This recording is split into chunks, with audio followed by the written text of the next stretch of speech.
નમસ્તે મિત્રો, આજે આપણો બીજો દિવસ છે.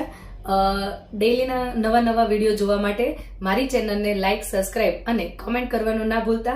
તમને જે પણ જગ્યાએ ડાઉટ હોય ત્યાં તમે મને કોમેન્ટમાં કહી શકો છો. હું જરૂર તમને રિપ્લાય આપીશ. છે તો કાલે જે રીતે મેં લાઇનિંગ અને કાંગરી જલેબી શીખવાડી હતી, મેઇન બેઝિકમાં આવે છે. આજે લાઇનિંગ પછી લાઇનિંગનો કઈ રીતે યુઝ કરવો આજે આપણે એ શીખશું.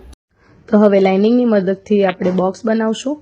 આડી લાઇનિંગ અને ઊભી લાઇનિંગ જે શીખવી હતી એનો જ યુઝ કરીને આ રીતે બોક્સ બનાવવાના છે. તમે જોઈ શકો છો, બોક્સ નાના મોટી ન થાય એનું પણ ધ્યાન રાખજો. હવે આપણે શીખશું સ્વાસ્તિક. તો સ્વાસ્તિક બનાવતી વખતે સરખી માત્રામાં તમારે લઈ લેવાની છે લાઇનિંગનું માપ, અને પછી આઉટલાઇન બોર્ડર કરી આપવાની છે ડાર્ક, જેનાથી બની જશે સ્વાસ્તિક. પછી એક બોક્સની અંદર નાનું બોક્સ કરીને પાંદડીનો શેપ આપવાનો છે, જે ફૂલ જેવી ડિઝાઇન બની શકે છે. હવે જે બીજા બોક્સમાં જે તમે જોઈ શકો છો કે ઝીણી કાંગરી આપીને તેમની ફરતે ડોટ્સ આપીએ છીએ અને આઉટલાઇન થોડીક ડાર્ક આપી દેવાની, જેનાથી એનું ફિનિશિંગ આવે. બીટ્સવાળી ડિઝાઇન કરીએ છીએ, તો આ રીતની બીટ્સવાળી ડિઝાઇન પણ બહુ ઇઝી છે. બીટ્સ શાયદ તમને નહીં આવડે, પણ નેક્સ્ટ એપિસોડમાં બતાવી દઈશ. પાંદડીવાળી ડિઝાઇન કરતી વખતે પહેલાં ચારેય બાજુનું માપ લઈ લેવું, વચ્ચે સેન્ટર પકડીને પછી આ રીતની પાંદડીઓ બનાવી દેવાની. આજુબાજુની જગ્યાઓને તમે ફિલ કરી દેશો, જેનાથી પાંદડીનો ગેટઅપ વધારે સરસ રીતે આવશે. એક જ પાંદડી છે એમાંથી તમે 3, 4, 5 જેટલી બી ચાહો એટલી ડિઝાઇનો બનાવી શકો છો. આ પાંદડીની ડિઝાઇનમાંથી હું અહીંયા 3 ડિઝાઇન કરીને બતાવું છું તમને. તમે જોઈ શકો છો, બહુ ઇઝી છે. થોડુંક ટાઈમ લાગશે પણ તમને બધાને આવડી જશે. ટ્રાય કરજો. પાંદડીવાળી ડિઝાઇન છે. અમુક સમયે પાંદડી મોટી, અમુક સમયે નાની પાંદડી કરીને પણ એની અંદર ઇક્વલ વધારે પડતી ડિઝાઇન બી તમે એડ કરી શકો છો. આ તમે જોઈ શકો છો કે મેં ડાર્કવાળી ડિઝાઇન વધારે ડાર્ક કરવા માટે મેં આ રીતે પાંદડીનો યુઝ કરીને ખૂબ સરસ એવી ડિઝાઇન લાગે જ્યારે તમે આ હાથમાં પણ બનાવો છો ત્યારે. નેક્સ્ટ ક્રોસ લાઇનિંગ, જે આપણે ક્રોસ ચેક લાઇનિંગ શીખેલી એની મદદથી આપણે ક્રોસમાં ચેક્સ બનાવશું. તો એમની અંદર વધારે આજે ટ્રેન્ડિંગમાં ચાલતી જે બીટ્સવાળી ડિઝાઇન છે એ હું બતાવું છું તમને. તો સૌથી પહેલાં તો આપણે વચ્ચેના ભાગમાં ડોટ્સ છે એ વધારે રાખવાનું, આજુબાજુમાં ઓછી કરી દેવાની લાઇનિંગ, જેનાથી તમારું ક્લિયર બીટ્સવાળું ડિઝાઇન બનશે.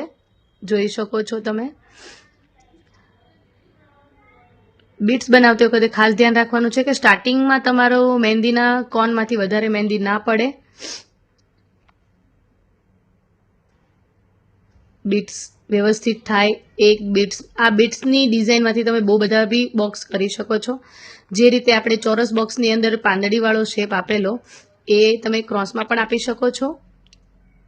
અને સ્વાસ્તિક છે, જે આપણે સ્વાસ્તિક સીધામાં શીખેલા આ ક્રોસ બોક્સમાં પણ તમે કરી શકો.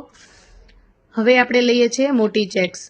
તો જે રીતે આપણે નાની બનાવેલી સેમ એ જ રીતે મોટી ચેક્સ, પણ યુઝ તો લાઇનિંગનો જ થશે. તમે જોઈ શકો છો, ઝીણી કાંગરી કરીને પણ તમે બહુ સરસ એવી ડિઝાઇન આપી શકો છો. આ સાઇડર અને બ્રાઇડમાં પણ યુઝ થાય છે આ ડિઝાઇન, ચેક્સવાળી છે. જો બીટ્સ આ રીતે આપીને તમે આ ડિઝાઇન આખી કવર કરો તો બહુ જ સરસ લાગે છે. પછી બોક્સની અંદર બીજું બોક્સ આપીને ડાર્ક લાઇનિંગ આડી અવડી ના થાય એના માટે તમે એક બોક્સ આપી દો, તો જેનાથી તમારું ફિનિશિંગ સરસ એવું બનશે. લોટસ બનાવું છું.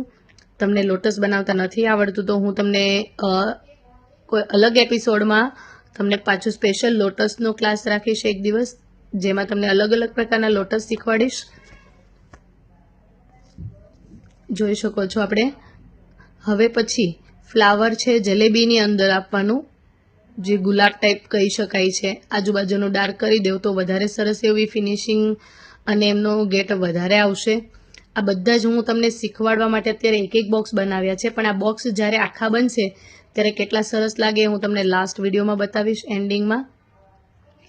બીટ્સ, તો જ્યારે તમે આ બીટ્સવાળી ચેક્સ બનાવો છો તો સ્ટાર્ટિંગમાં તમારે કોન મૂકો ત્યારે નહીં, પણ થોડુંક આગળ જઈને પુશ કરવાનું ને એમાંથી તમારે બીટ્સનો શેપ પાડવાનો છે. આ બધા જ જે આના નાના જે છે એ હું કાલના વિડીયોમાં તમને જરૂર કહીશ કે કેવી રીતે તમારે બીટ્સ બનાવવા છે, કેવી રીતે તમારે ફ્લાવર બનાવવું છે. જો જે રીતે આપણે પાંદડાવાળી બીટ્સ કરી એ જ રીતે સર્કલમાં પણ બીટ્સ કરશું. જોઈ શકો છો તમે આ રીતે. આ વધારે પડતી તમે બ્રાઇટ, એન્ગેજમેન્ટ, સાઇડર બધામાં જ આ મહેંદીનો યુઝ થાય છે. અત્યારે લેટેસ્ટમાં ચાલતી આ બધી ડિઝાઇન છે. જે ફૂલ ભરેલો હાથ હોય એમાં વધારે યુઝ થાય છે બનાવવામાં. બીટ્સ, આ જે બીટ્સ છે એ ડિઝાઇન પણ બહુ જ વધારે ચાલે છે અત્યારે. નેક્સ્ટ સૌથી વધારે જે છે એ દરવાજા જેવી ચેક્સ આવે છે. તમે એકવાર આ રીતે એક લાઈન કરી દો, પછી બીજી ઇઝી રીત જ્યાં સર્કલ છે ત્યાંથી જ તમે લેવ તો તમને વધારે મજા આવશે બનાવવાની. આ રીતે તો એ તમારી ચેક્સ નાની મોટી નહીં બનશે. તો ગાઈઝ, આજે આપણો સેકન્ડ ડે છે. એની અંદર આપણે જે આ ડિઝાઇન્સ બધી બનાવી છે તમે જોઈ શકો છો. તો આ રીતના મેં શીખવાડી છે ડિઝાઇન આ રીતે બનાવવાની છે. એમના મેં બોક્સ બનાવીને ક્લિયર કરી નાખ્યા છે. જોઈ શકો છો તમે કેટલું સુંદર લાગે છે. આવું ફિનિશિંગ માટે તમારે પહેલા લાઇનિંગની પ્રેક્ટિસ કરવી પડશે. આ બધી જ વસ્તુ લાઇનિંગમાંથી જ થઈ છે. જ્યાં સુધી તમારી લાઇનિંગ ક્લિયર નહીં હોય ત્યાં સુધી તમે આવી રીતે બોક્સ નહીં બનાવી શકો. તો આવતીકાલથી આપણે શીખશું પાંદડી બીટ્સ કેવી રીતે બનાવવા એ વસ્તુ. તો કાલે મળીએ. Thank you so much.